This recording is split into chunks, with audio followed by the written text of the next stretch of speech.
To Tunisia now, which will have yet another government lineup in the coming hours. Protests on the streets of the country toppled nearly 2 weeks ago.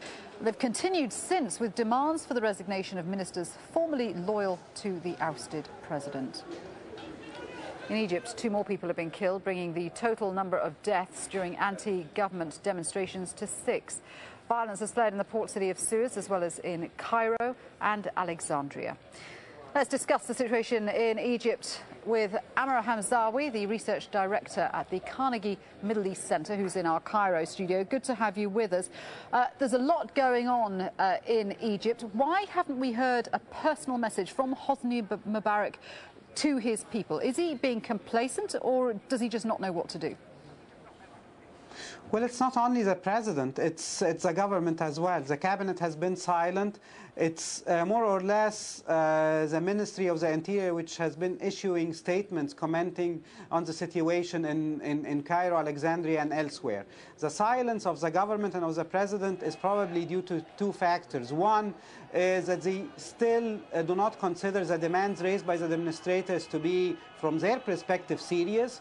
And secondly, that they still believe that they can depend completely on the security apparatus in managing the situation by repressing people, arresting some of them, and trying to disperse demonstrations in most of Egyptian cities. But these protests seem to be gathering momentum, and we now have speculation about the return of Mohammed El Baradei. I mean, people are saying that he could provide leadership for these people who are protesting. Could he add more momentum to this? I mean, you know, to be honest with you, I mean, I'm completely against spending much time debating who can lead what's going on. This is an organization, a momentum, which was created by young Egyptians, male and female Egyptians. It was pushed forward by them. They raised the ceiling with regard to social, economic and political demands. They have done extremely well, much better than any set of opposition actors, formal or informal parties or otherwise, in terms of producing pressures out there in the Egyptian streets. They are not waiting for anyone. And it's not about leadership as of now. It's about creating national consensus around these demands, which are legitimate. We have the right to have a new constitution, or to have this constitution amended, to see fair and transparent parliamentary and presidential elections. And if Egyptians are willing to call on President Mubarak not to run for a 6th term, it is legitimate as well. We have been having him since 1981, and it's not beyond imagination that Egyptians in this lifetime will see a new president, those who were born after 1981. So you're saying that the government at the moment is relying on the security apparatus, and we've seen hundreds of arrests. We've got a curfew in place. We've got a government ban on public gatherings. None of this seems to be having an effect at the moment. So do you think that the government is going to have to consider political reform?